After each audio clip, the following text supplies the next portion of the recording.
Hi Angie and everybody. Here's video number 2 of the sewing room. As you can see, it's a cold, wintry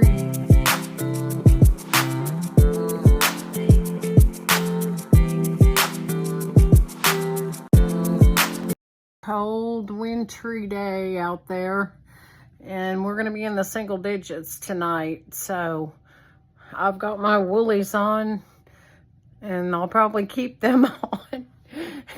So let's get started. Hi again, it's Tammy the sewer today. This is a project I've been working on, and Angie gave me this stand, which is working out great because I can use both my hands. It's very cold outside. I've got my heater going, and I'm still trying to get my table where I want it. And there's lots to do in the sewing room before I'll be happy with it. But anyway, this is a table runner, and this has been a learning project because I actually used a 15-degree ruler. I don't have it up here yet. But anyway, each one of these pieces had to be cut and ironed and sewed a certain way, and I finally got all of them attached to my background, and that was a process. But anyway, I'm at a stopping point now because I have to either hand stitch all of the snowflakes. I need to practice on the machine with the blanket stitch or hand stitch, but that has to be stitched around the circle, which this is an applique. I used fusing on the back of my fabric. This is not.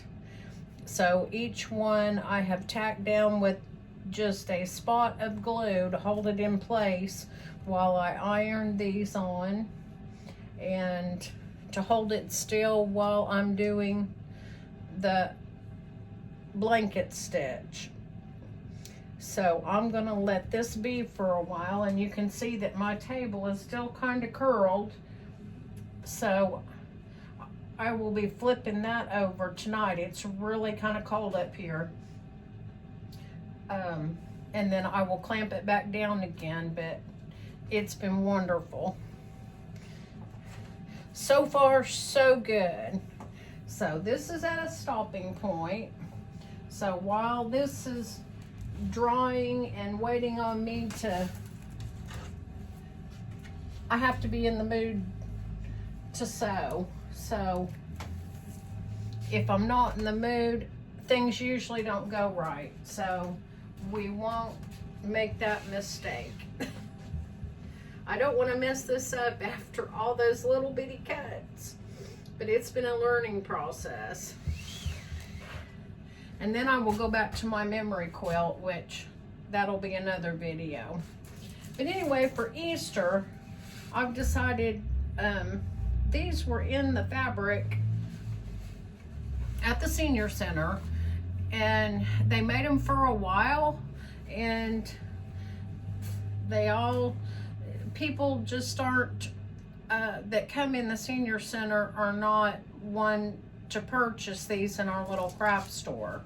So I brought them home, and I'm making them for our single 2 little toddlers at our church. So they're not cut down to size yet, but I put interfacing on the back of this one, and it's just a lightweight, just enough to give it a little bit of body. And I had the bright idea to try this crinkle fabric. It kind of makes it noisy, but the only place I could find it was on Amazon. And then of course I found the other tip, cereal boxes. What your cereal comes in, that's the the crinkle, and that's what it's called, is crinkle. And basically it's the same effect, so I'm gonna try that with one of them also. But I have to cut this one to size, and it's just going on the cover page. And I'm at a loss because there's two different ones here,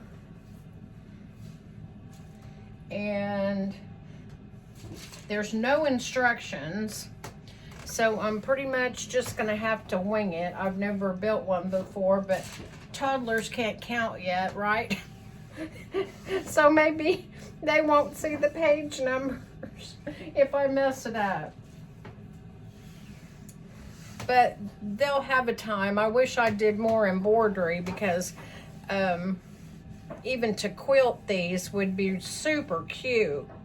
To quilt the little pages, and some people like to put squeakers in them to where they can touch them and they squeak, and that's a really good idea. Something that they can focus on, kind of like a mobile, but one that they can look at. So this must be Bears on the Go. But anyway, I have two books here. One's Yankee Doodle Dandy, and one of them is the Bears on the Go. There it is. Those are bears too. But this is the songbook.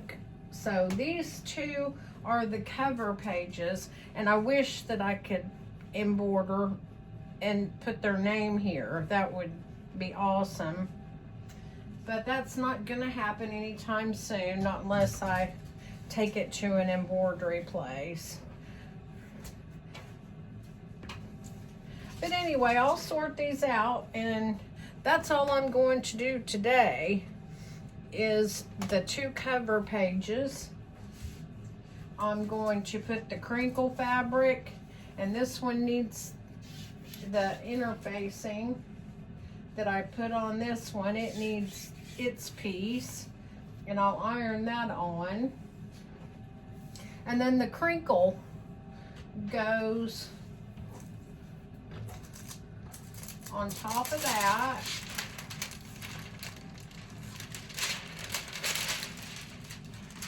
And then I'll cut this to size, thereabouts. And I should have enough for both books. And this goes on. And then the next thing is the quilt batting. And then you have your layer of quilt batting that I'll have to cut to size. So thank goodness for this big table, because I'm having a time with all of this. But we'll see how it goes. I won't show you the cutting process, and I'll have to wrestle this quilting around a little bit, and I'll be right back. Okay, I'm back. This is the lightweight fusible that I'm using, and I've never used fusible before, but I've had a need for it several different times. But if you've never used it before, it's spotted with the glue on one side, and this is a one-sided fusible, and there's nothing on the back side. So we want to lay it on our cover page face down. And I finally got all those sorted. I just love these little books. Of course, I love books anyway. But yeah, my daughter had no shortage of reading material, and she still reads today.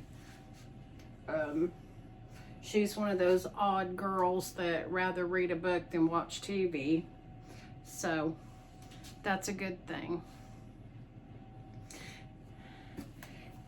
And just real quick, I've still got my mother's sleeve ironing board. I've got her ironing board too. And this is her iron, so it's as old as I am. But I discovered this little wool mat, and it's so handy for those itty bitty pieces, and just when you want to do a quick press. And the girls at the center actually made these cord keepers, and they also make the seatbelt covers. I bought several of these. This is my iron cord keeper, and it actually wraps around my handle, so no more tangled mess of my cords.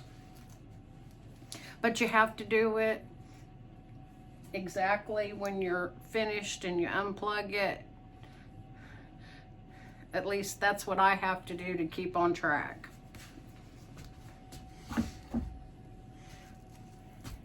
And I need to clean out the cabinet so I can put all of the notions in there. But anyway, let's go with the fusible.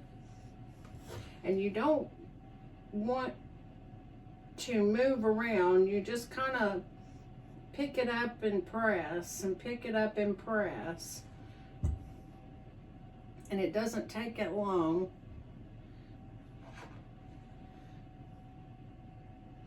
And it actually said to use another piece of fabric in between, which I haven't done.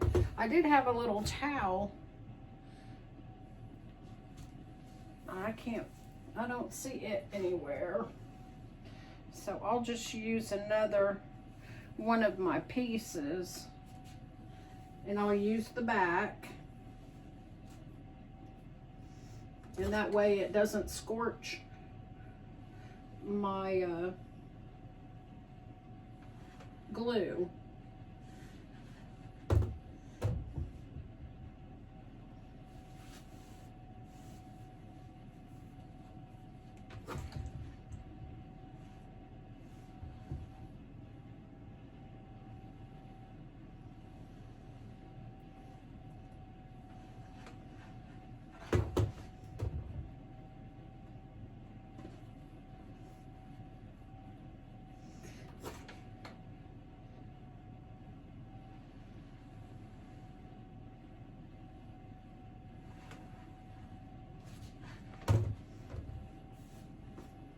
Uh-oh.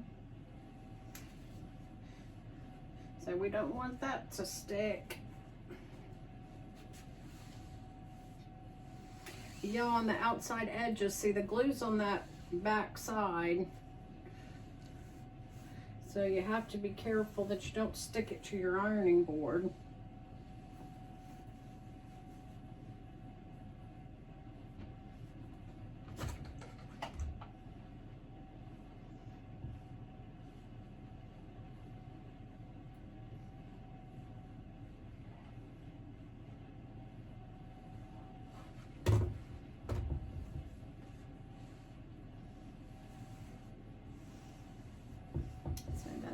Fuse at all. You can tell if it doesn't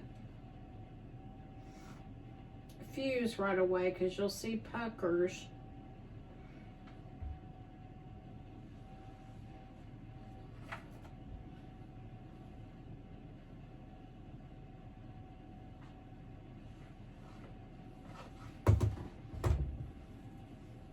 Okay.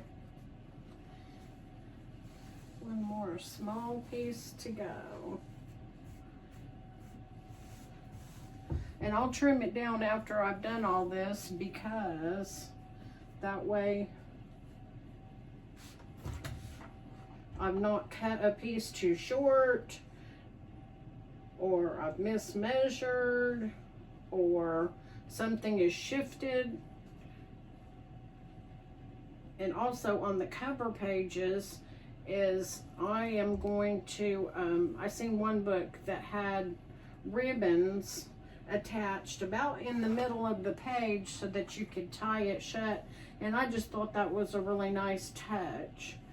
So I will be doing that when I sew the two cover pieces together.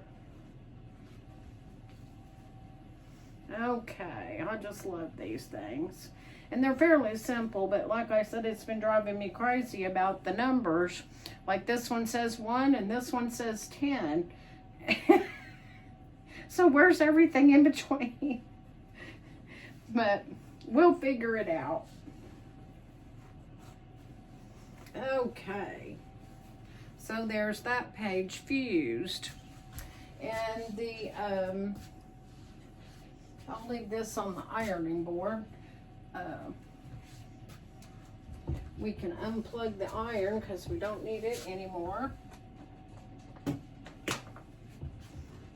And I will wrap up my cord when my iron cools off. And here comes my doggy Ruger to check on me.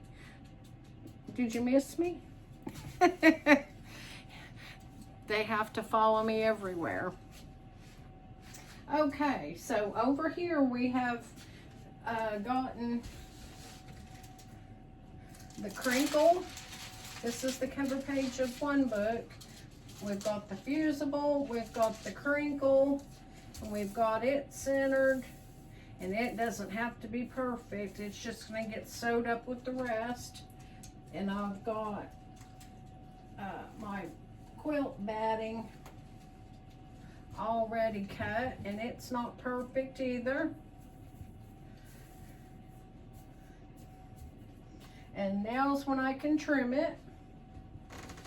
And I've cut the other one ahead of time, and the crinkle for that one. But this is the Polyfill Low Loft. It was on sale at Walmart, so I just grabbed it. And I don't use my good scissors. I have my fabric scissors and my everything else scissors. So this is synthetic, so I use those. And I'm not being precise on the cutting.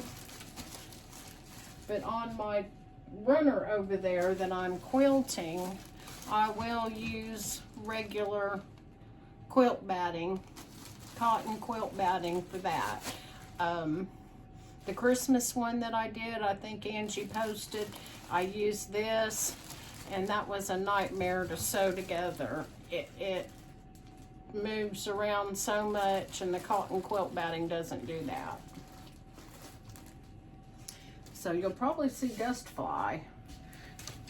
I need to get my ladder up here and clean my light fixture, replace the light fixture with something brighter. It's getting dark, as you can see, and it's very limited on light. So anyway, there's that one. And this is the blue book. So now I just have to pick another panel. The red ones belong to the, no, that's not right. The blue ones belong to the Yankee Doodles songbook. And this is the Bears on the Go. So I will pick a panel and I will sandwich that together, right sides together. I will probably tack this down just so it doesn't shift, and then you leave a space at the bottom so that you can turn it inside out after you've sewn it, and then we'll see what happens next. Until next time, keep warm. It's me again. I forgot to show you one little tip. After putting my table together, I had some bits and bobs left over, and there's a little wrench in there, and etc., etc., and the instructions. And what I always do, of course, these instructions, there you have it. It's a picture, and it's a picture of the parts and pieces which were mislabeled. So there you go.